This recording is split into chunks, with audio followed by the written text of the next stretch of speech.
Welcome to Lily's Antidepressant Life, where I share my experiences battling depression, anxiety, and PTSD, and all the exciting little side pieces that go along with it.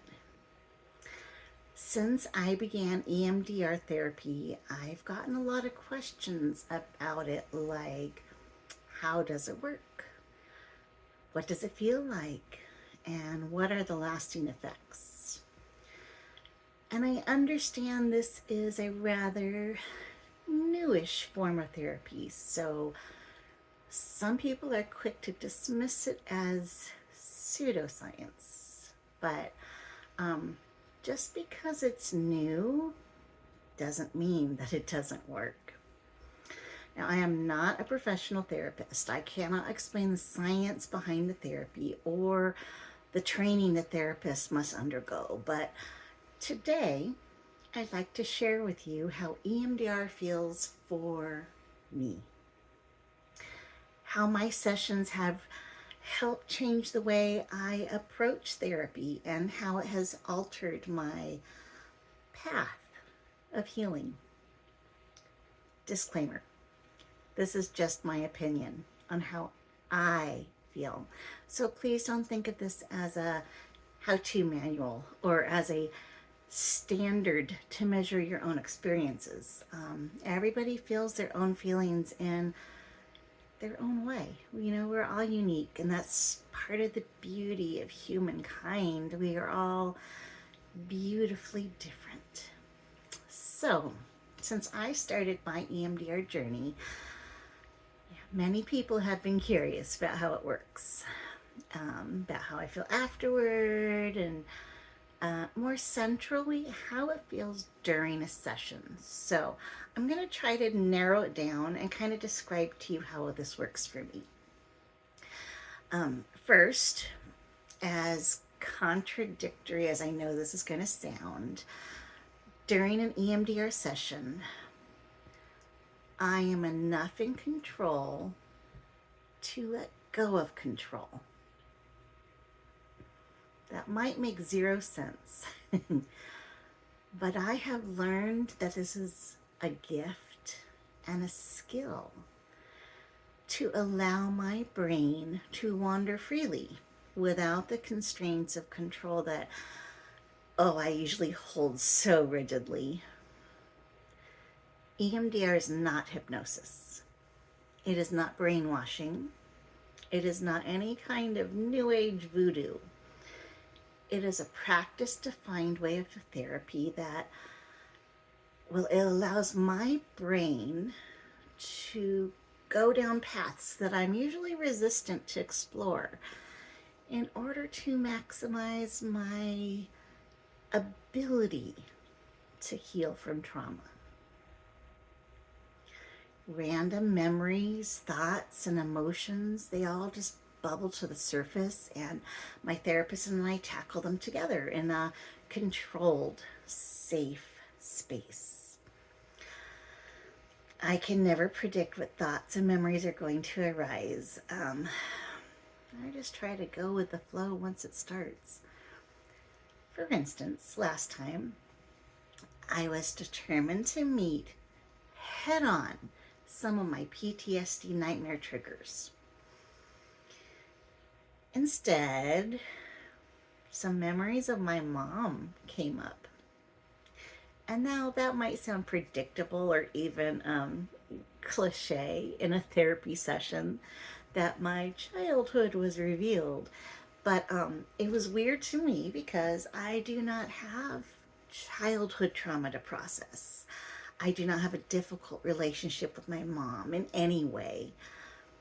I wasn't planning on discussing my mom, our relationship, or anything remotely close to that. I planned on discussing PTSD nightmares.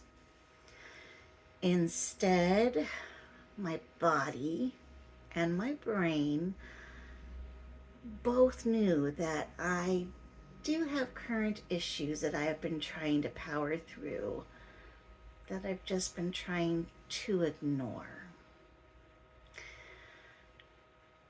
My brain's grappling with the fact that I have lost my mom forever to dementia, a very cruel disorder. And it's a grief I still need to process. But to be honest, there hasn't been an ideal time to deal with that grief. If I find I have some free time on my hands, I can usually find an infinite number of other things to occupy myself with. I have never sat down and said, okay, I've got 10 minutes. Dinner will be ready soon. Let's tackle some complex trauma. No. My brain is naturally resistant because, it's hard, uncomfortable work.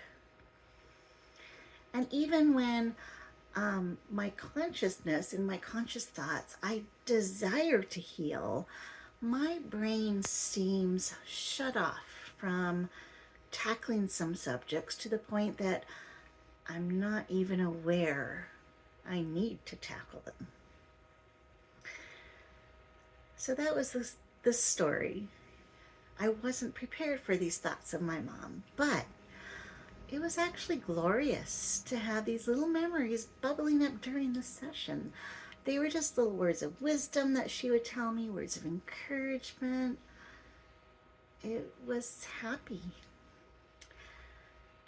You know, it's funny, like a lot of people, I always said I'd never be like my mother, and now I'm pretty much a clone of my mom. And I don't mind because she's an awesome person. But it's funny how my perspective has changed over the years. The memory that erupted during my EMDR session was of a time when we were driving in the car. I was younger, early teens, and a song I liked came on the radio. So I turned up the volume and started singing along. My mom, who was trying to get somewhere we had never been before, snapped a little bit and said, "Turn down the music so I can see better." And I was like, "Mom, that doesn't make any sense. How on earth could turning down the music help you see better?"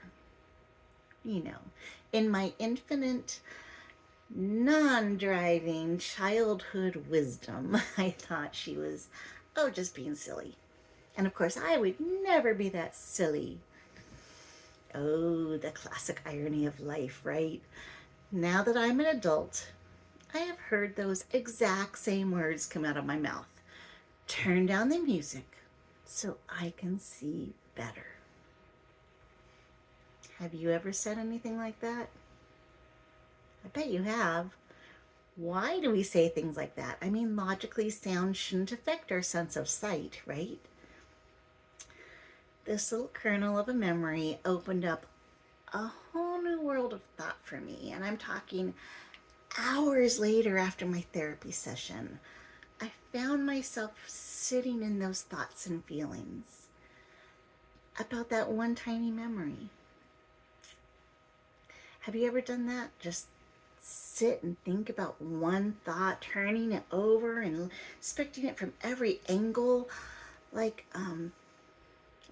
a jeweler examining a diamond. And I found this gem to be very enlightening. Why do I need quiet so I can see clearer? Well, have you ever heard the idea that people who have lost a sense like sight or hearing can suddenly use their other senses more strongly? Blind people often have excellent hearing. Deaf people often have exceptional vision. It's like blurring the noises of some of our senses can help focus one sense into a sharp laser point. Okay, so visually, think of the mirror after you take a hot shower. It gets all steamy, right? And then if you take a hairdryer and blow at the mirror, the blurriness clears and goes away. And soon you can see a specific focused point. After my shower, I will aim my hair. Okay, again, this is going to show how I'm a control freak. I will aim my hair dryer at a specific spot. So I control where the clear spot will appear. Usually right at my eye level, so I can see exactly what I want to see with my hair, all that sort of thing. I'll let the edges stay blurry, and I clear a very focused point, so I can really get a clear and vivid look. Does that make sense? That's a pretty good analogy for how our senses work: sight, sound, touch, smell, and taste. If you block out one of your senses, the others will usually focus better. That's why people are blindfolded for taste testings, and we sometimes close our eyes when we're smelling a flower. We instinctually try to control the strength of our senses. So turn down the music so I can see better. Guess what? I do the same thing with processing memories, with trauma, and with healing. I try to control what my brain is going to focus on. Again, you could say I'm a bit of a control freak. Okay, most abuse survivors are. And usually it's a good thing. When I journal, it keeps me focused on a particular topic. When I meditate, it helps me face challenging thoughts and ideas. I blur everything else out and just clear the mirror in the exact spot where I want to have clarity and sharpness. This is good. No, this is more than good. This is great. Being able to tackle the issues I want to face is a fantastic tool. However, you knew there was going to be a but coming, right? The biggest problem is that my brain is stubborn. Stubborn. It stubbornly always tries to protect me from further harm. See, the subconscious part of my brain has learned that there are thoughts and memories that hurt, oh, so very deep. And they can send me into fight or flight, or even spiral deep into a panic attack. So my brain has learned to protect me. Really, when dealing with trauma and PTSD, I can't help but take tight control out of a sense of self-preservation.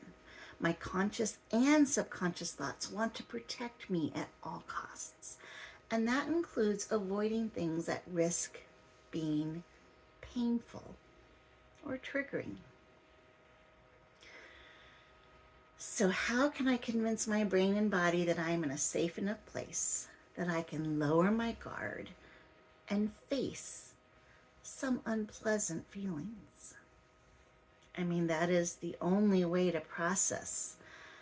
Ignoring trauma isn't ever going to make it go away. So, the first thing I have to do is I carefully chose my team. Team Lily is all about supporting Lily and encouraging my wellness.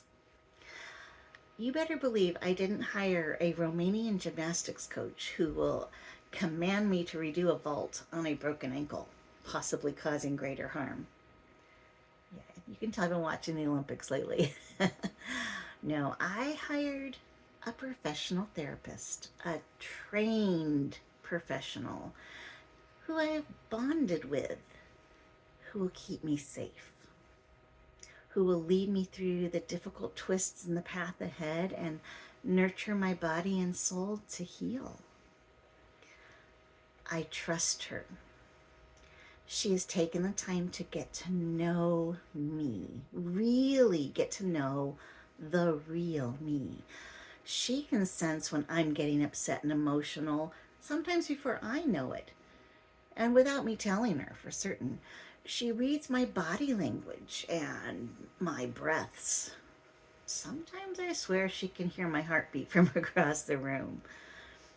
When my body begins to get panicked, she stops it and swaddles me in calming comfort. And I know that she will. I trust that she will do that for me because we have built that strong, trusting relationship. So I've carefully chosen my team Lily. Second, I'm in a safe, controlled place, my therapist's office. I wouldn't feel comfortable doing it in other settings. This is an established safe zone. I feel calm just walking through the doors. And third, I need to recognize that there are things hidden in my subconscious that I will need to eventually face. So now I have someone I trust. I am in a safe, controlled place. And I recognize that I need to face some demons. Yet, my body is still resistant to go where it needs to go. Do you ever sit down to write a paper or study for a big test in school and suddenly your brain starts coming up with everything else to think about, from a shopping list to an apology letter draft for your best friend to a 5-year career goal plan? Basically, you'll focus on anything except what you want to focus on. That's my brain in traditional therapy. I do the hard work. I follow the topics and rehash, reflect, and reframe, but my thoughts are still held in check by my very stubborn subconscious. Okay, think back to that steamy bathroom mirror. You have this perfectly cleared out spot in the middle of the mirror, but you can't seem to get your brain to stay in that focal point. Maybe the spot's too high or too little or has light reflecting off of it. Perhaps it's just not the right spot. Maybe I'm trying to force something that isn't going to fit right. Maybe I need to release the control of the focal point and let my brain go where it wants to go, where it needs to go. Like in this instance, I went into a session planning to work on nightmares. That was the focal point I had planned on, and instead, my brain chose to explore memory of my mom. This happens because, okay, and stay with me on this, my senses get blurred enough that my brain can focus more freely with fewer constraints. I drop enough control to allow my psyche to naturally drift toward whatever path it decides it needs to take. Okay, let's go back to my steamy mirror, but think of it in the reverse order. Instead of clearing up the steam that's already on the mirror, let's go back to when the shower is just starting to heat up. And steam starts to rise up and it billows over the shower curtain and gently dusts the edges of the mirror, filling in spot after spot, piling layer on top of layer until the whole mirror is covered. It will most likely not follow the exact same pattern each time you take a shower. Chaos theory, don't fail me now. Different factors will affect the way the steam moves. Is there a breeze coming in from an open window? Is there a fan on? Is it hot? Is it cold? All these things can affect the pattern that the mirror will steam up. The steam will naturally begin to gather in the places with the least resistance first. So if there's a breeze, it's going to push the steam past another spot and all gather here and just layer up here. Does that make sense? As it gathers, the clear spots without steam are the ones that are more generally resistant.